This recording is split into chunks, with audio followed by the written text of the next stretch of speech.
America అధ్యక్షుడు Donald Trump విధించిన ప్రతీకార సుంకాల్లో 10% టారిఫ్లు ఇప్పటికే అమల్లోకి వచ్చాయి. అమెరికాకు వచ్చే అన్ని దిగుమతులపై కస్టమ్స్ ఏజెంట్స్ శనివారం నుంచి 10% సుంకాలు వసూలు చేస్తున్నాయి. పూర్తిస్థాయి టారిఫ్లు బుధవారం నుంచి అమల్లోకి రానున్నాయి. మరోవైపు శనివారం కంటే ముందే అమెరికాకు బయలుదేరిన సరుకులపై 51 రోజుల గ్రేస్ పీరియడ్ను అగ్రరాజ్యం ఇచ్చింది.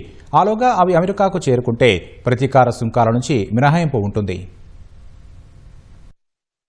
వివిధ దేశాలపై అమెరికా అధ్యక్షుడు డొనాల్డ్ ట్రంప్ విధించిన ప్రతీకార సుంకాల వసూలు ప్రారంభమైంది. తొలుత 10% టారిఫ్లు అమల్లోకి వచ్చాయి. అమెరికాకు వచ్చే అన్ని దిగుమతులపై కస్టమ్స్ ఏజెంట్స్ శనివారం నుంచి సుంకాలు వసూలు చేయడం మొదలుపెట్టారు. బుధవారం నుంచి పూర్తి స్థాయిలో ప్రతీకార సుంకాలు అమల్లోకి రానున్నాయి. 57 దేశాలపై ట్రంప్ ఈ టారిఫ్లను విధించారు. 10% టారిఫ్లు అమల్లోకి వచ్చిన దేశాల జాబితాలో Australia, Britain, Brazil, Colombia, Argentina, Saudi Arabia వంటివి ఉన్నాయి. అమెరికాతో ఆయా దేశాలకు వాణిజ్య లోటు ఉన్నా వాటిపై ట్రంప్ ప్రతీకార సుంకాలు విధించడం గమనార్హం. మరోవైపు శనివారం కంటే ముందే అమెరికాకు బయలుదేరిన సరుకులపై 51 రోజుల గ్రేస్ పీరియడ్ ను అగ్రరాజ్యం ఇచ్చింది. అంటే ఆయా సరుకులు మే 27 కల్లా అమెరికాకు చేరుకుంటే ఈ 10% సుంకాల నుంచి మినహాయింపు ఉంటుంది.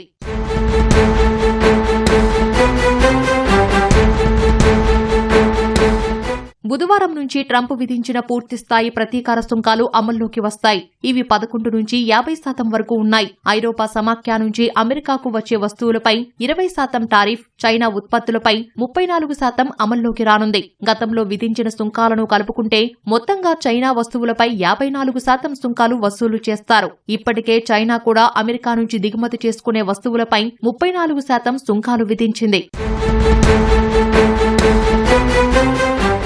ప్రతీకార సుంకాల నేపథ్యంలో వివిధ దేశాలు అమెరికాతో వాణిజ్య ఒప్పందాలను కుదుర్చుకునేందుకు ముందుకు వస్తున్నాయి.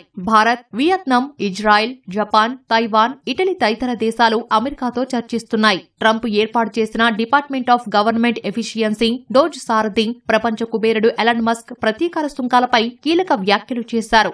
భవిష్యత్తులో అమెరికా, ఐరోపా దేశాల మధ్య జీరో సుంకాలు చూడాలని తాను కోరుకుంటున్నట్లు తెలిపారు. ఔషధాలు, యురేనియం, సెమీకండక్టర్లు ఇలా 1000కి పైగా ఉత్పత్తులను ప్రస్తుతానికి ప్రతీకార సుంకాల నుంచి ట్రంప్ మినహాయించారు. వాటిపైన త్వరలోనే సుంకాలు విధిస్తామని ఇటీవల ట్రంప్ పేర్కొనడం గమనార్హం.